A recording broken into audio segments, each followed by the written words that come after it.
अर्थात बातमी म्हाडा संदर्भात आहे। म्हाडा लोकसभा मतदारसंघातील करमाळा आणि फलटणमधील कार्यकर्त्यांनी शरद पवार यांची भेट घेतली आहे। म्हाडा लोकसभेकरता धैर्यशील मोहिते पाटील यांच्या नावावर शिक्कामोर्तब झाल्याची माहिती आहे।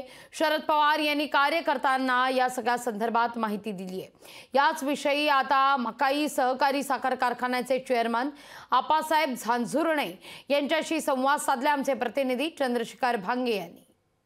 मकाई सहकारी साखर कारखान्याचे संस्थापक चेअरमन आप्पासाहेब झांझुर्णे यांनी काही वेळापूर्वी खासदार शरद पवार यांची भेट घेतलेली आणि या भेटीमध्ये त्यांची काय चर्चा झाली आपण त्यांच्याकडून जाणून घेणार आहोत। काय चर्चा झाली? मी साहेबांना आदेश विचारला, करमाळकरांना आदेश काय आहे, तर साहेबांनी सांगितलं धैर्यशील मोहिते पाटील फिक्स झालेला आहे, त्यांचं आपल्याला काम करायचं आहे।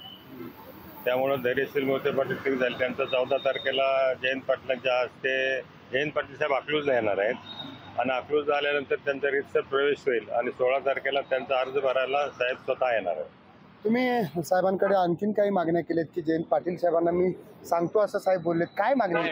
माझी मागणी अशी होती की करमाळा तालुक्यातनं आमदार साहेबांच्या विचाराचे नाही आहेत, त्यामुळं आम्हाला ज्यावेळेस विश्वासात घेतलं जातं त्यावेळेस मला त्या विश्वासात घेतलं जावं करमाळा तालुक्याचा प्रतिनिधी म्हणून।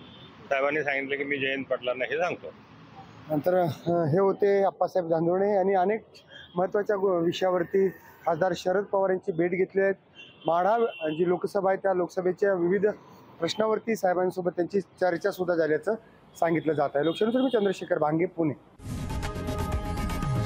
लोकशाही मराठी ऐका, पहा, जागरूक रहा।